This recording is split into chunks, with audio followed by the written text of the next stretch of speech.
The cruelest voice you'll hear today is already inside your head, and it's been talking since before you woke up. You know the one. It shows up the second something goes wrong, faster than you can think, harsher than you'd ever be to another person. Here's what nobody tells you. That voice isn't yours. You didn't write it. Someone installed it years ago, and you've been mistaking it for the truth about yourself ever since.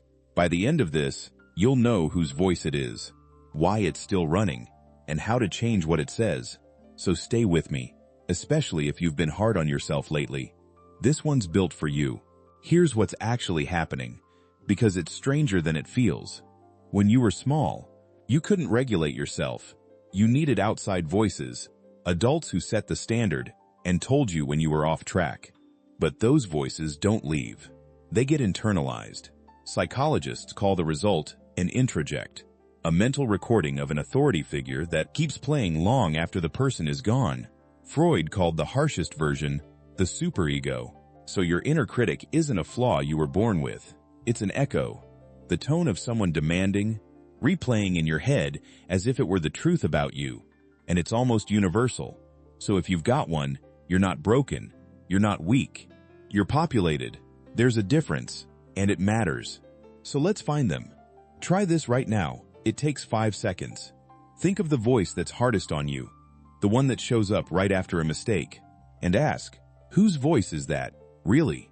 Most people can name them in about 3 seconds. A parent, a coach, a teacher with a red pen, a first boss, someone whose approval you were always just short of. That's the borrowed voice.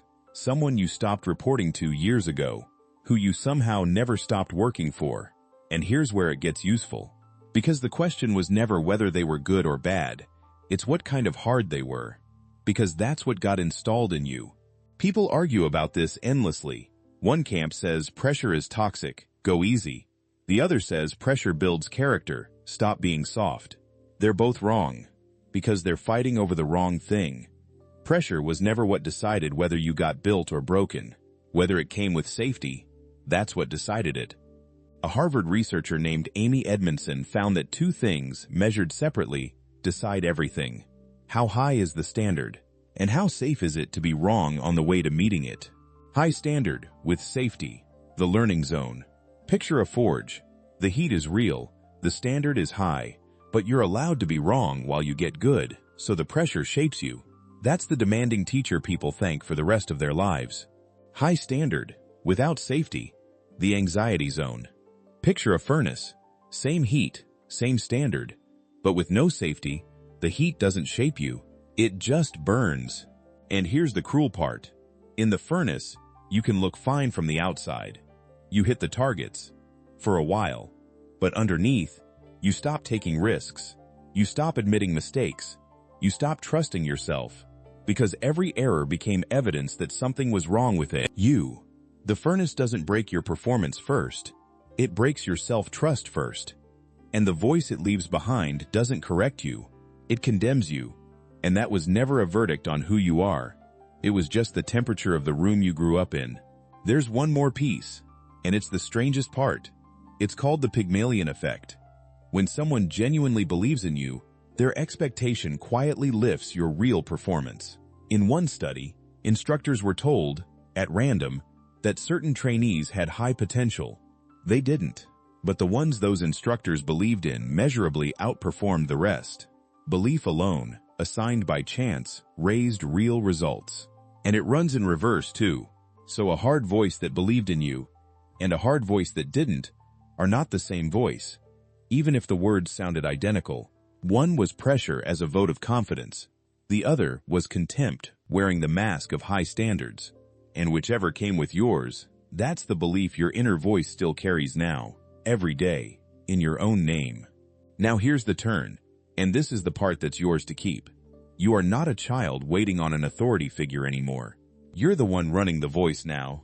It plays in your head, in your voice, on your authority, which means, for the first time, you're the one who gets to decide what it's allowed to say. The most important leadership you'll ever do is how you talk to yourself the second something goes wrong. And the research is hopeful here, so let me be specific. I don't want you leaving with just a feeling. I want you leaving with something you can do, The first move, you already made. You recognize the voice is borrowed. The second you hear it as separate. Ah, that's the furnace talking. That's not me. It loses its grip. It stops being the truth and becomes just an old recording. You can't always stop the recording from starting, but you can stop believing it's the voice of God. The second move, ask what a forge would say instead. And here's the part people get wrong. You don't lower the standard. You keep the standard and change the tone. The furnace says, seriously? You always do this. The forge looks at the same mistake and says, that didn't work, and you can handle more. Go again. Same high bar, different voice holding it. You're not going soft. You're changing who's allowed to talk to you that way. And here's why it works. Instead of just being nice advice, it isn't one big decision. It's a rep. Every time you catch the borrowed voice and answer it in the forge's tone, you record, very slightly, over the old tape. Not erasing 20 years overnight. Just adding one new piece of evidence, today, that you don't have to speak to yourself the way they did. Do it enough, and the default voice, the one that shows up automatically, slowly starts to change. Not because you forced it, because you retrained it. That's how it was built in the first place, and it's how it gets rebuilt. So here's where you are now, if you've stayed with me this far. The harsh voice isn't you, it's borrowed. It came from a furnace, not a forge. And that was about the room, not about you. And it can be reshaped, one rep at a time, by answering it in a kinder, no less demanding tone. That's the part you get to walk out with. Before you go, 2 questions to sit with. Which voice did you inherit? 1. When you fail, does your voice make you want to try again, or disappear? A forge makes you regroup. A furnace makes you hide. 2. Does it believe you're capable of more, or convince you you're one mistake from being found out? Just notice your honest answer, because you're the one carrying that voice now, and you're finally the one who gets to decide whether to keep it. And I'd love to hear it, because someone scrolling these comments is carrying the exact same voice, and they think they're the only one. So finish this sentence below.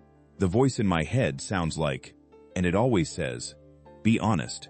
You'll be stunned how many people are carrying the same one, and saying it out loud. Here is the first time that voice stops being yours and becomes something you can finally see. Whatever it said to you today, it was borrowed. What you build from here is yours.